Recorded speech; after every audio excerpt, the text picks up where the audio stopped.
Okay, guys, I'm here now.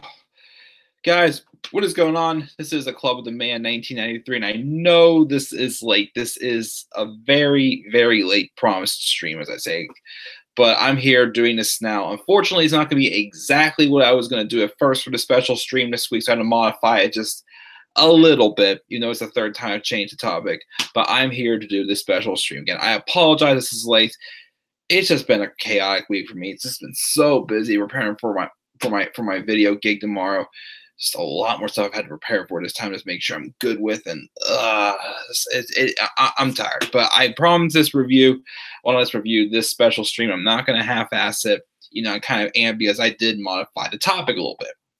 So I promised you guys last year I was going to do the top 10 best and worst Summerslams of all time. When I went back and did that, I thought, you know what? For the most part, it looks like we're talking about all except for a small handful of them. So that's why I thought, you know what? Why not just do all 30? So at first, I was going to rank all 30 SummerSlams from 30 to 1. But then again, I got sidetracked with other stuff today, and I really don't have the time to talk about all 30 SummerSlams in one video. So I'm just going to do my top 10. My top 10 best SummerSlams. I'm going to talk about the worst, just my top 10 best SummerSlams of all time. So if you're in a live chat or watching this video after it is completed, please feel free to leave your list or some of your favorite SummerSlams as well in the comment section as well down below, or in the live chat if you're joining me live right now. As this is the final special stream involving SummerSlam topics. Is next week. I have a couple ideas in mind that I might do based off of my list of suggestions, and a couple other ones that I've thought of too that I might want to try out at some point as well. So let's get rolling here. First, before you start, as always, let's check the live chat and see who we got in the live chat. We've got Dakota saying, "What's up?" He thinks he'll get at least 8 or 10 picks right. And where is Lauren? Not sure. Hopefully more people will join us, but maybe you will, Dakota. Dakota has a pretty good predictions for your. And once you sent me earlier, so I definitely, we do have some good picks. And again, SummerSlam, again, I'm not going to, I was saying I have low expectations, but again, I'm not going to get my expectations up too high. But I do think we can at least have a solid show this Sunday. But for this stream, let's go back in time and talk about the best SummerSlams. Again, I feel more qualified to talk about these as I did watch all the SummerSlams between WrestleMania and up till sometime last July. So, they're not all fresh in my head, but I'm going to mention the one. I look back, I saw the ones I gave the grades for, and I'm going to look at some of the best ones I thought were the best in my honest opinion. So ready, guys? Let's get on rolling here. Let's start off with number 10 for the best SummerSlams of all time. And this is my list, my honest opinion. My number 10.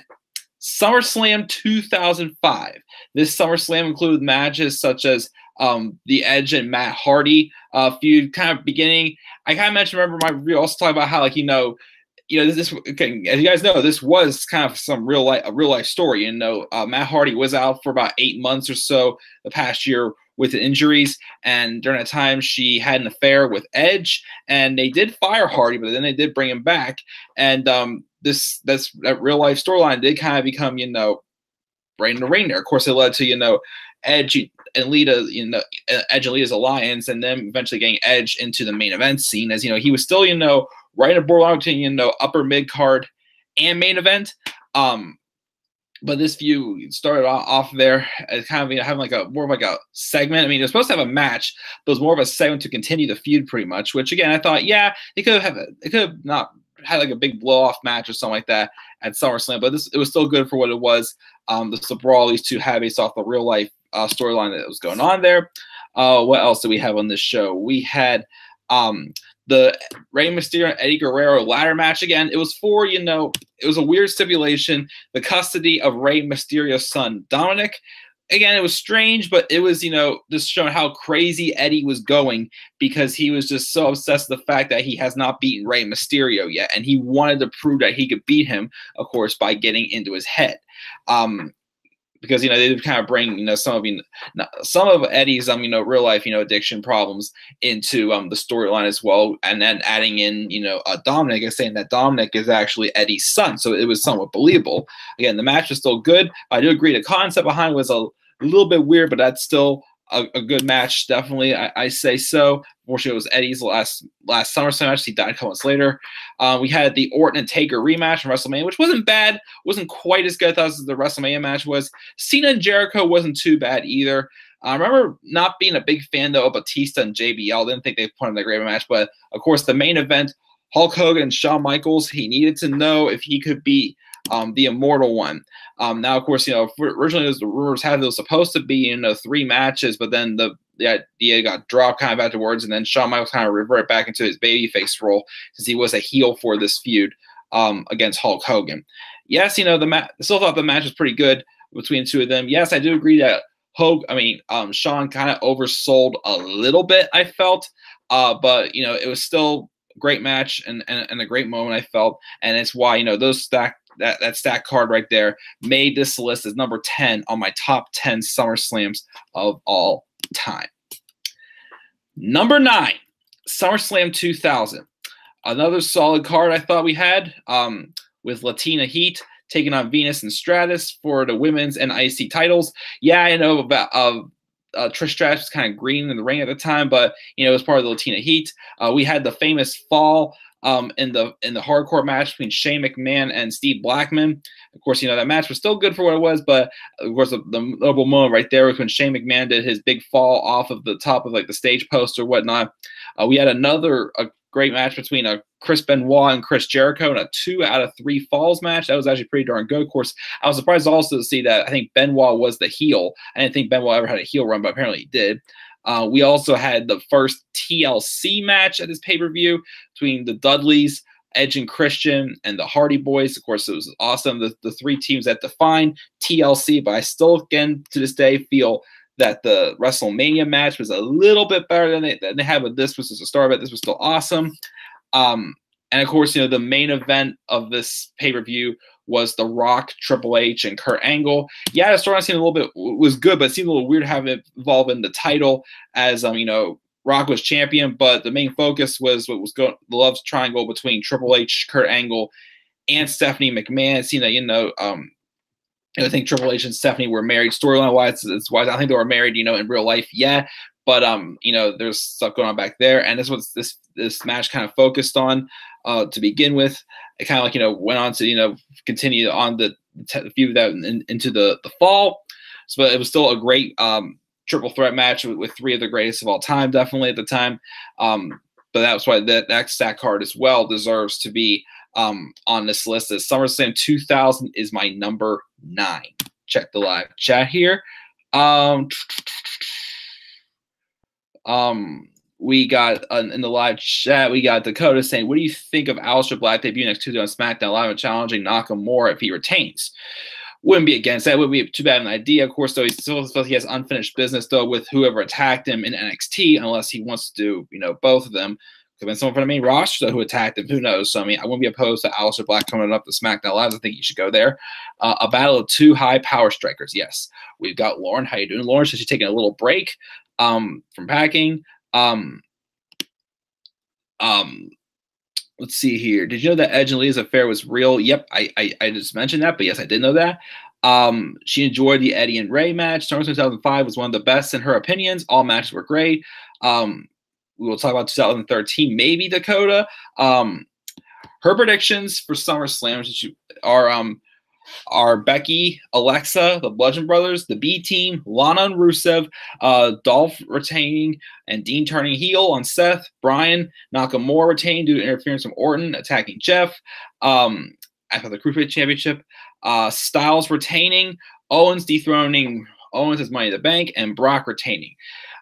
She's predicting that SummerSlam 2013 is my number 1. We'll see. And Lauren says she does not care about the filler matches. The Cruiserweight Championship will be my match to watch out for that could steal the show. It could, which would have been on the main show, though, and put the Bludgeon Brothers and the Bludgeon Brothers and New Day on the pre-shows. I care more about the Cruiserweight match. And they deserve to be on the main show. But, of course, they won't get on there. She also has Finn and Cedric winning. Finn is 5-0 in one-on-one matches on pay-per-views on the main roster. Really, I did not know that. It's a very interesting fact, but hopefully that'll be 6-0. As I said, my predictions, I think he's going to win, and he'll go on to feud for the IC title afterwards. I think should happen with Finn Balor. So good stuff there in the live chat, guys. I will keep rolling here.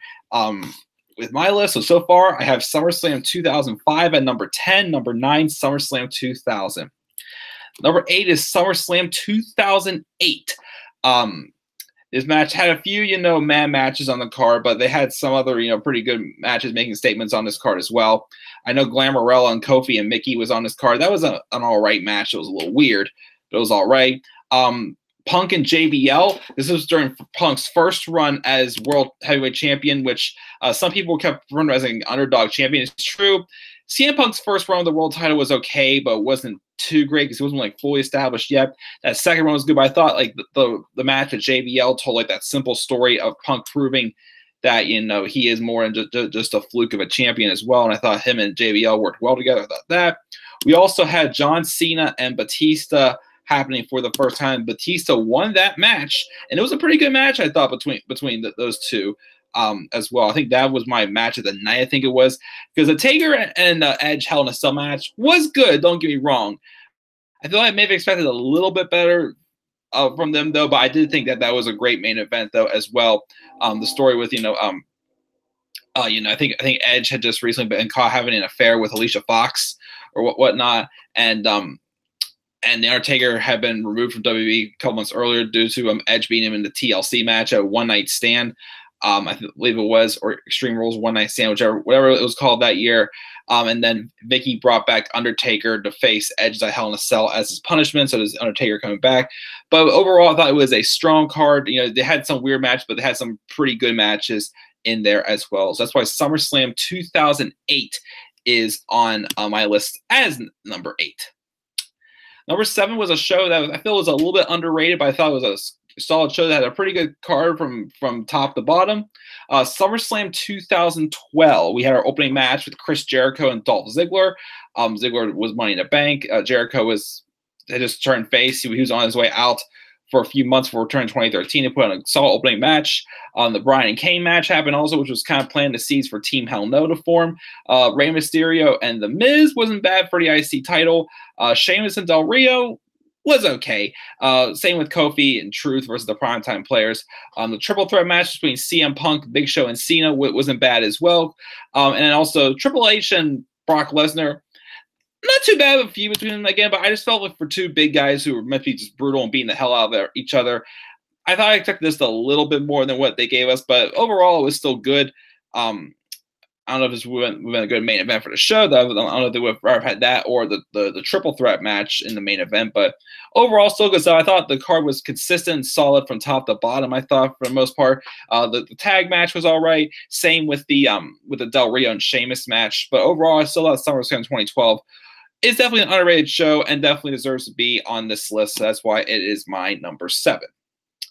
We'll do one more, then I will go back to checking the live chats. This will be halfway through. Again, this is going to be a short stream, guys. Again, I'm just have a lot on my plate for this weekend, so I just got to get off soon. But let me continue on here. Number 6 is SummerSlam 2014, a show that had some pretty good matches on the card, but as I do agree, some of the critics saying the problem with the show was, yes, in some ways, both performers can't come out, looking good. But this match, a lot of the performers felt didn't come out. The ones who lost didn't really, but came out kind of looking weak in some ways. But overall, still good matches from top to bottom.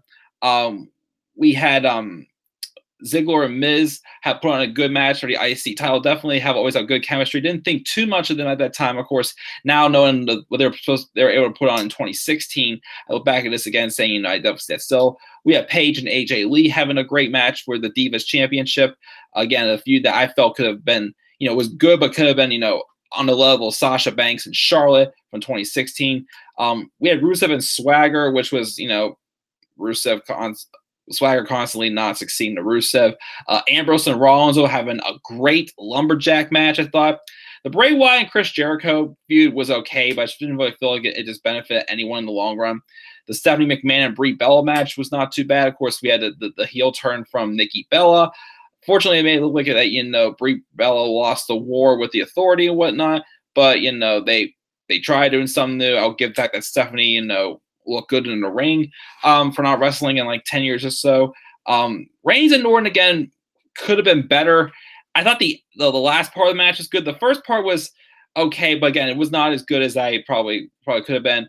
Lesnar and Cena, yeah, it was a complete squash match. It's a glorified squash match pretty much, but at the time, the iron was hot for Brock Lesnar. Well, not saying that all the fans were completely behind him, but he just beat The Undertaker to conquer his streak at WrestleMania. It was obvious he was set up for a dominating run with the World Heavyweight Championship. And it was around the time also where a lot of new stars were getting ready to be built also. So that run I was able to forgive, and I think that was just a good way to make Lesnar look dominant, have him go out there and just destroy Cena like he did. So that's why SummerSlam 2014 is my number 6 on this list. Again, people who lost, not many of them came out looking good. All of them looked weak. But overall, I thought this was a good card stacked from top to bottom again, and that's why it's my number 6 on this list. So far, number 10 is SummerSlam 2005. Number 9 is from SummerSlam 2000. Number 8, SummerSlam 2008. Number 7, SummerSlam 2012. And number 6 is SummerSlam 2014. Live chat. Let's see what we got. Let's see here. Let me see here. Alexander is so underrated. He's a top 10 wrestler in WWE, isn't he? I agree, yes. Dakota agrees on SummerSlam 2008. Lauren's favorite SummerSlam pay-per-views are 2004, 2005, 2006, 2007, 2008, 2011, and 2013. And her worst are 2009, 2010, 2012, 2014, 2015, 2016, and 17. Let me see here. We'll look at those. 04 wasn't bad. 6 wasn't bad either. 7 I didn't really like 2007s. I wasn't a big fan of 2007s. 11s we will talk about, and maybe probably 13s also. 09s was okay. 2010s, yeah, that wasn't good.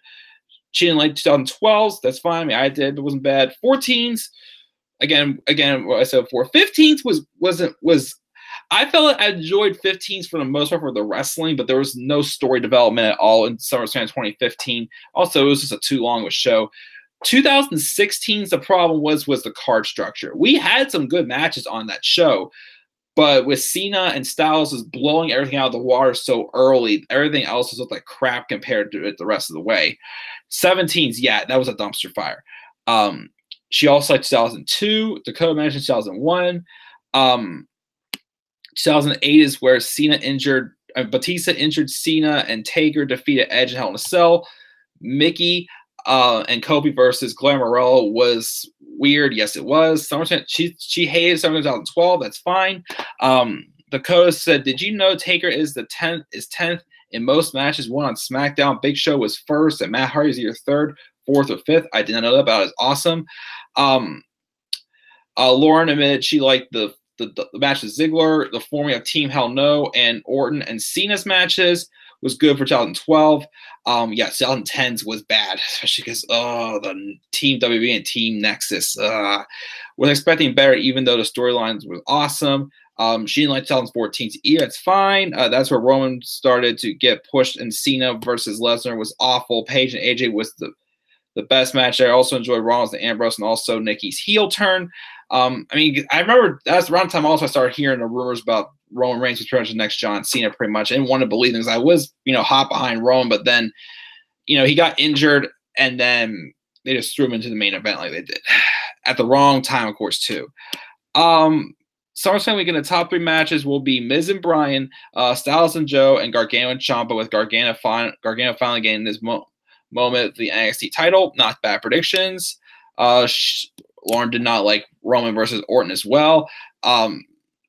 She was mad that it was too bad that Orton lost. Yeah, I expected Roman to win the match when I was predicting it. Gargano versus Ciampa in SummerSlam was TakeOver. Miz versus Bryan, Dolph and Seth could steal the show. Possibly, yes, I agree.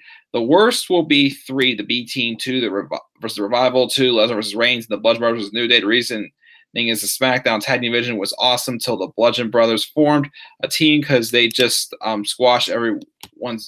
The matches are trash. I mean, exactly. The Bludgeon Brothers. I don't hate them. I'm glad that Harper and Rowan are finally getting their spotlight in the tag team division. However, like you said, everything always just feels like squash matches, and it gets boring after a while. We want to see something different. Like, dig deeper into their characters, pretty much, if you know what I mean. Like, they're supposed to be these big, dangerous guys just like the bludgeon people. They just wait around for their opponents to come out. That's all it is. Still something we says Orton should defeat Lesnar, and Styles and Cena was amazing. For 2016, the best match in No Mercy history was Dolph versus Miz in 2016. Yes, that career versus title match was awesome. Again, it should have been the main event, because remember, they put the triple threat match for the WWE Championship match, the WWE Championship match on first due to the presidential debate that night. But I'm sorry, they shouldn't have put. I know Harbor returned, but Orton and Wyatt should have been the main event. It should have been Ziggler and Miz for No Mercy, I think. She's one of the worst matches will be the tag matches. Yeah, I'm not expecting much. Alexa and Roman and Lesnar. I just want that match to be over with. And she thinks Ronda and Alexa's gonna be bad. I have some expectations for that match. How about let Kofi roll up Rowan for the surprise win? We would pop for that. True. She doesn't, and Wanda doesn't think the New Day deserves to be tag champions again. She needs to split them up. I do agree they are kind of getting a little stale. Like, maybe split them up or keep them together and just have them start, competing more for like singles titles or something like that. Dakota thinks they do deserve it. I think they are good. Again, New Day have had a good run, but I do agree they are starting to get a little flat for me, in my opinion. But keeps up coming live chat, guys. Let's continue on. And she also thinks Owens and Strowman will be bad too. Again, the problem is, one is going to come out and look like an idiot. I know it's going to happen. Either Owens or Strowman will come out looking like an idiot for that match. But as I said before, I think the best route to go for that is Owens winning, then cashing in on Roman, and then having Strowman claim that having him beat Strowman, by DQ or something like that, not like a clean victory. Probably have a triple threat match at Hell in a Cell with Roman, Strowman, and Owens. Probably the best idea, but it's why I can see long-term booking-wise. But let's continue on here with my number 5. It's the earliest SummerSlam. I put it on this list. SummerSlam 1998. Had some good matches on this card. I enjoyed the match. Actually, I think it was Edge's first pay-per-view match also.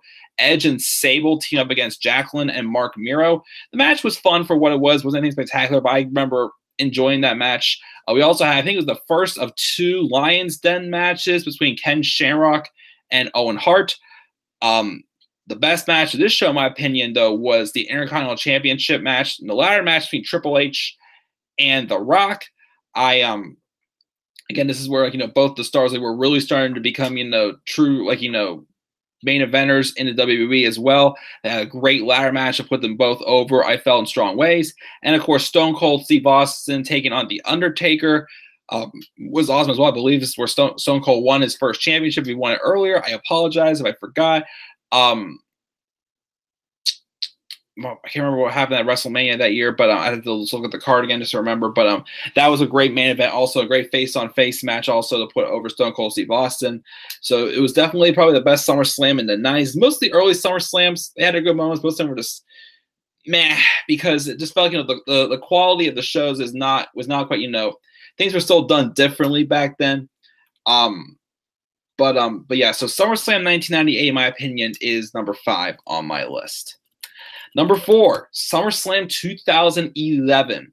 This pay-per-view had just 1, 2, 3, 4, 5, 6, well, technically 7 kind of cash in at the end. But man, did it feel like, a refresher, and it was a strong card overall. We had John Morrison, Kofi Kingston, and Rey Mysterio taking on Austin Truth, which is Miz and Truth, and Alberto Del Rio, just a way to get 3 of the top baby faces on the card, and to get momentum going for the heel side for Awesome Truth and Del Rio as Mr. Money in the Bank as well. We had a solid match between Sheamus and Mark Henry. Sheamus just turned babyface, but he was well protected in the match with same with Mark Henry, just to make Mark Henry look more dominating, setting him up to probably go on one of the strongest main event runs of his career. Unfortunately, he got injured towards the end of 2011, which kind of cut off his momentum a little bit. I thought that was a good match to put up his dominance. Kelly and Beth Phoenix was not that bad of a match either, I thought. Remember that show.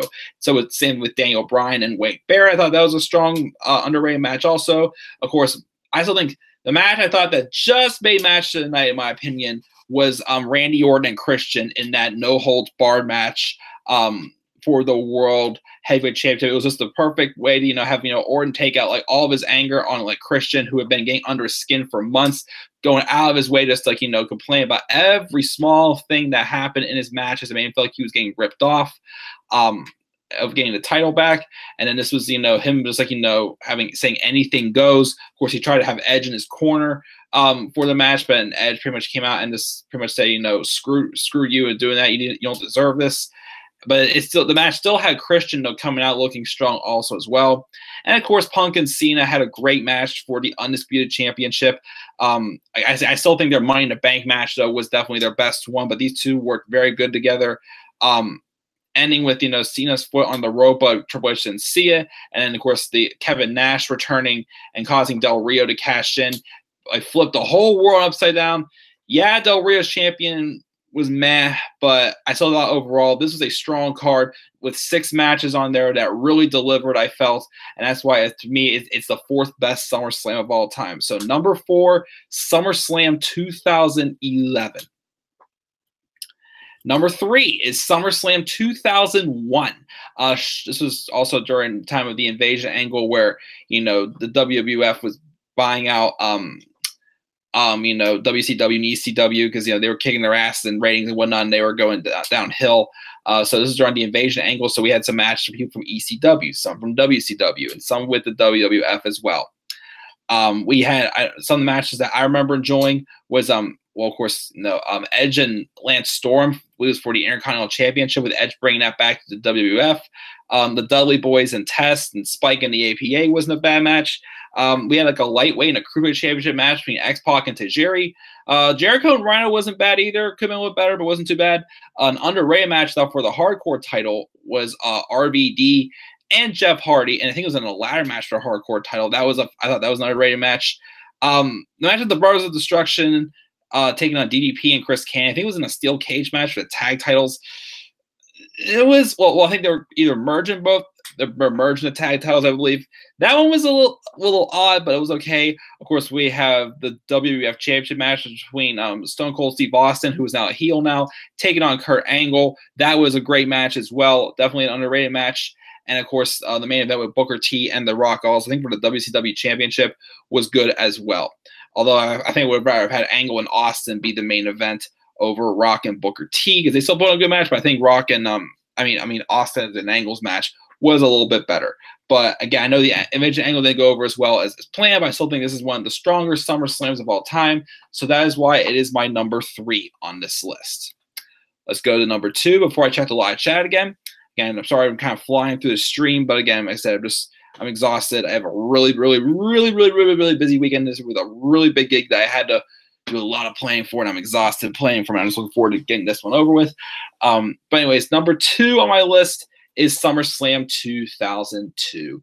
Definitely the 2nd best SummerSlam of all time with a very stacked card and a lot of great matches as well that I personally really got invested in as well, going back and watching this SummerSlam. With the opening match of Rey Mysterio and Kurt Angle, I feel this may be the best opening match in SummerSlam history, in my honest opinion.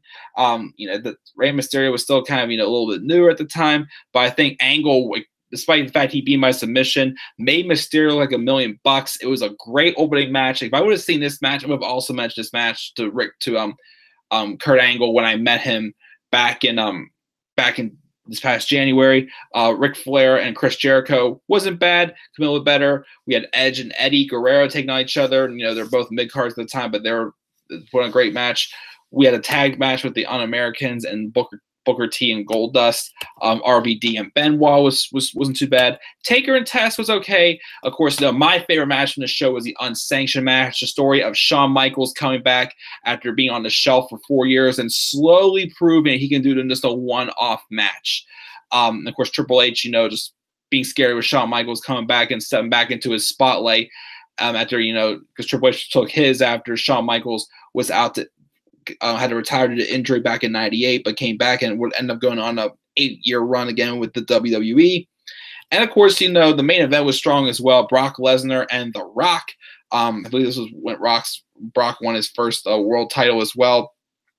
he went on a good run for a couple years in WWE before going back to the NFL or whatever he did. But that match definitely was, a match, remembered for Brock Lesnar as well, back when he actually gave a crap and was put on good matches. But especially that Triple H and Shawn Michaels feud was definitely, one of the highlights of the show. And speaking of which, I completely forgot to mention this back when we were at SummerSlam 2008, back at my number 8. But another thing that was good about this show that made me, rank it on this list. I mean, some of the matches, on that show, there were some good matches, but not as many as some of the ones we've talked about right on this card. But something else that I remember from SummerSlam 2008, I forgot to mention before, was the segment with Shawn Michaels and Chris Jericho. Because you remember, Shawn Michaels suffered that eye injury on Raw, because it was in the midst of like that heated feud between Jericho and HBK, that apparently, according to both of them, was only supposed to be just for that one-off match. They had that, I think it was Judgment Day, where it was still a face-on-face match, but then it became a 7-month feud that was supposed to be just a 1-day feud. But that segment where, Shawn Michaels, he was going to announce his retirement due to his eye injury, he has to do what's best for him. And then Jericho came out wanting Michaels to not leave without admitting that Chris Jericho ended his career. He refused, and it led to Jericho eventually punching HBK's wife in the face. That was an awesome segment there. Took that feud to a whole nother level. I forgot to mention that, but that was back at SummerSlam 2008. But getting back on track here, my number 2 was SummerSlam 2002. Let's go over this list from 10 to 2. Of course, you guys obviously know what my number 1 is going to be, but let's go over what we got so far here. Number 10 was SummerSlam 2005. Number 9 was SummerSlam 2000. Number 8 was SummerSlam 2008. Number 7, SummerSlam 2012. Number 6, SummerSlam 2014. Number 5 is SummerSlam 1998. Number 4, SummerSlam 2011. 2001 is number 3, and 2002 is number 2. I'll do number 1 because you guys obviously know what it is based off of, my history. Number 1, no doubt about it, is SummerSlam 2013. This show is awesome. Again, this was the show that made me become a wrestling fan, like full time. It had a lot of great matches on this card as well. A lot of great moments as well that will be etched forever in history, especially that ending and the story it led to, building a new star in the main event. So let's go over this card really quick from SummerSlam 2013. We had the Ring of Fire match, which I've seen some people rank that as one of the worst matches in SummerSlam history. I personally enjoyed it. I thought, it was something different. It was kind of like, bringing out like Kane being a demon, taking on, Bray Wyatt, who was trying to get into his head and whatnot. And then they're using the blanket to cover up the fire for the rest of the Wyatt family to get in and help Bray Wyatt to make them look like a dominating faction. So I kind of, thought that match was still, not amazing, but good for what it was. Cody Rhodes and Damian Sandow put on a good match. And a very underrated match I still feel was Del Rio and Christian. That was a really good match. Again, one of my hidden gems I remember. We had Natalya and Brie, some for Total Divas. Probably the weakest match of the show, so that's forgiven. But of course, again, I still feel, in my opinion, the best SummerSlam match of all time, in my opinion. Punk and Lesnar, again, that match just gave me chills watching it. Literally, I was convinced that Punk could have beaten Lesnar. Again, I wanted to see a rematch at Hell in a Cell between Punk and Lesnar, not Punk and Ryback. It should have been Punk and Lesnar Part 2. That match was freaking awesome. And because of that son of a gun, Paul Heyman, CM Punk did not win. The mixed tag match with Ziggler and Caitlyn taking on AJ Lee and Big E was what it was. And of course, that main event, John Cena and Daniel Bryan. Again, story there is that, Bryan was an upcoming star trying to prove he was not the weak link and just going on a tear in the summer of 2013. Having Cena picking him to face him at SummerSlam for a title, Triple H, special guest referee, keeping things in order because obviously there's a lot of people who corporate wise did not want Daniel Bryan to be champion, but Triple H wasn't playing favorites with Daniel Bryan, but he did feel that he did have faith in him, and Bryan beat Cena clean in a great back and forth match. To put him over and win the WWE Championship. And then that moment was ruined when Orton came out. Triple H turned on him, formed the Authority, and of course said that Randy Orton was the face of the company that he felt was necessary and not a go face B plus player like Daniel Bryan again. Planting it's an awesome, like a great, moment to, have ripped away from someone to get a lot of heat on a great heel in both Triple H and Randy Orton, of course, the rest of the Authority as well. It just set up for a great story. And again, to think that they were going to throw that all away just for Daniel Bryan to face Sheamus at WrestleMania 30. Could you imagine that would have happened? Bryan and Sheamus, Punk and Triple H, if Punk would have stayed, Orton and Batista, and yeah, Daniel Bryan saved that show that year. I mean, I'm not just saying that, but Daniel Bryan's story saved that show. Oh, and also adding the fact that we would have had Taker beating Brock Lesnar. That could have been a really depressing WrestleMania if that was the case. But yeah, still I feel, not just because it made me a fan, but I still feel the overall content made that the best SummerSlam. Again, it was either this one or 2002, I still feel is the best SummerSlam. But in my opinion, number one is SummerSlam 2013. Let's look over the list one more time. Then I'll check the live chat again before I check out here again. I'm sorry I rushed this, guys, but I'm tired. I have a busy weekend this weekend, and I just wanted to get this gig over with tomorrow. SummerSlam 2005 was my number 10. Number 9 was 2000. 2008 was number 8. 2012 was number 7. 2014 was number 6. 1998 was number 5. Number 4 was 2011. Number 3 was 2001. Number 2 is 2002. Number 1, SummerSlam 2013. Let's check the live chat.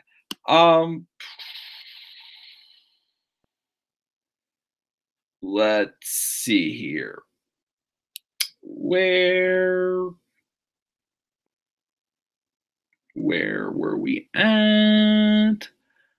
Here, I'm trying to think.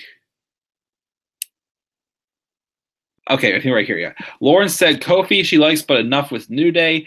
They are better than the Bludge Brothers because I hate squash matches. Dakota said, I mean, I hate squash matches too.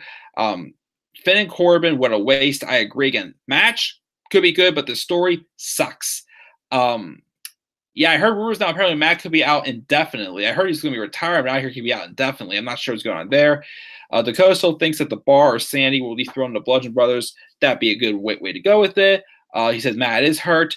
Lauren says SummerSlam 2002 was amazing. Edge and Sable versus Miro and Jackie. She forgot about that. Dakota said, watch Owens pull an Eddie Guerrero and throw the briefcase in Strowman's hands and drops to the ground, and the ref disqualifies Strowman because he didn't see it. I honestly would not be surprised if that happened. I mean, again, if that's the way they're going to go with that, I pretty much think that I wouldn't be surprised if they did that. That actually is WWE's logic right there, Dakota. Did HBK face Triple H at SummerSlam 2002 in the Elimination Chamber, or was it elsewhere? Elimination Chamber was later on that year at a different pay-per-view. I think it was Survivor Series. I can't remember for sure, but it was the unsanctioned match in SummerSlam 2002. Do you know if Gargano gets 2 more 5-star matches, he will pass HBK for the most 5-star matches in WWE history? He is one from tying him. I did not know that, but that is freaking awesome. Lauren's favorite SummerSlam is 2011. Second is 2013. 05 is her third. 07 is her fourth. And 08 is her fifth. She claims that Orton and Christian stole the show, and Punk vs. Cena was great, but the Money in the Bank match was better. Yeah, she agrees that Kelly and Beth was good as well at SummerSlam 2011. And she said 2001's was okay, not her cup of tea. No worries. Dakota loved 2001's. All pay-per-views in 2001 were awesome, just about pretty much. And I do agree 2001 may have been one of the best years in the WWE history. Lauren said her least favorite SummerSlams are 2015's. 2015's again was okay. It holds a special place in my heart again because I was in attendance there live. 2017's, that one sucked. 03's, yeah, that was a weird one too. 2010's was bad, and 2014's, I felt that one wasn't too bad in my opinion. I'd say my least favorites, 95 was the worst. I wasn't a fan of 2007's. Trying to remember what other ones I did not like that I originally had. 2010. I can't remember the other ones I had on the list that that were 2017s for sure. Maybe 1990. I first had it as my bottom 5 or something like that, but pretty much those. 2001 is a good year. Didn't care for the matches, she says. I gotta go, be back soon, she said. SummerSlam 02 could watch over and over. That's when I transitioned into WWE and WF. Ray's debut was in 2002. Mysterio wasn't new in 2002. He was in WCW in the 90s. 2002 is where everyone was over. Exactly. I knew Triple H and HBK feud at SummerSlam. I was real, and HBK won that title. Yes, he did. Brock was only in WWE for about 6 months before winning the title in 2002. Mysterio debuted in April of 1989. Wow, he was young. The WWE is a different company than WCW. Ray would have been 15 in 1989. Wow. Jeff Hardy apparently debuted in WWE at age 15, although he lied about his age. Really? Wow, that's impressive, though. He's in there at 15. He was still not a rookie. Look it up. WCW was part of WWE technically, pretty much. Lauren wasn't a fan of SummerSlam 2000. Stephanie and Shane ran it. I knew it would be your number 1, of course. 2013 was the last great year for WWE for creative, she claims. I agree. 2014 wasn't bad until the second half was bad, though. Great matches, storylines, and wrestling. Mysterio can move. He definitely can. Lauren still was not a fan of Punk and Lesnar. It's okay. When will Ray return? Hopefully soon. Loved when Daniel won, but also was excited for the cash-in and the forming of the Authority, which, again, a guy like Daniel Bryan, that's what made that stable work out so good. Yes, after the Daniel Bryan storyline was kind of like, done, it did kind of feel like it started to get a little bit old after that, but it was definitely a very effective, especially with the Daniel Bryan storyline. Lauren's got to go. Great top 10. See you Sunday. Good night. Good night, Lauren. Thank you for joining in. She claims Dakota said that Ray is coming back after All In. Awesome. After September 1st, what do you do at your job? I film weddings, different events. I got a big wedding tomorrow. Well, it's supposed to rain, so I was supposed to shoot with a drone, get some drone footage, but if it's going to rain, I can't film with the drone. And then also they booked 2 shooters, and me being in charge of something and having someone else having to listen to my instructions, something would go well because I'm like, so listen to me, guys. But yeah, the code said 2017. Jeff was young probably when he got hurt. If Jeff wins, it's clean, right? And if Nakamura wins, it's because of Orton, right? Pretty much, yeah. Again, I don't know who Nakamura would face, though, if he would retain me. I have Nakamura retaining. Again, like I would have retained his face, like you said. He could face Aleister Black, or my prediction was he could face Cedric Alexander. I feel in the fall for the U.S. title, but we'll see what goes on there. But yeah, guys, Dakota and Lauren, thank you guys again for joining me in the live chat. Again, that's my list for my top 10 Summerslams of all time. Leave your list down in the thoughts section, down in the comment section below. If there's any you didn't like, also leave them down in the comment section below as always. And be sure to always click buy, like, and subscribe more content on my channel. Follow me on Twitter at DemandAirBrian3. Again, I am not able to watch NXT TakeOver Brooklyn 4 tomorrow because I'm working an 11-hour gig, and I'll be an hour away from home. So by the time I get home, I'm gonna have to shower. Again, if I have a few minutes, maybe I'll watch like 1 match or so of TakeOver. Then I'll go to bed. Sunday, and I have a bunch of errands to run in the morning. Softball playoff game, which hope my team wins. Softball playoff game at noon, and then I have a birthday party to go to in the afternoon before SummerSlam. But I will review SummerSlam as soon as I get home Sunday night. I will finish NXT TakeOver Brooklyn 4 on Monday and review before Raw then as well. So guys, to stay patient this weekend. As always, nobody wants to hear any spoilers when I don't see good shows like this. So No spoilers, please, anybody. But guys, thank you guys again. I'm checking out. I will see you guys all at my next video, which will most likely, well, maybe in the nod and end here and there, but my next video will most likely be my SummerSlam 2018 review. So until Sunday night, guys, I will see you all later. I'm checking out. Have a great weekend, guys. Again, enjoy this weekend with NXT TakeOver and SummerSlam. Again, it should be a fun weekend. It's going to be a blast. I can't wait. So let's get rolling, guys. I'm checking out, guys. This is the Clubman 1993. As always, I'll see you guys all later. Peace out, everybody.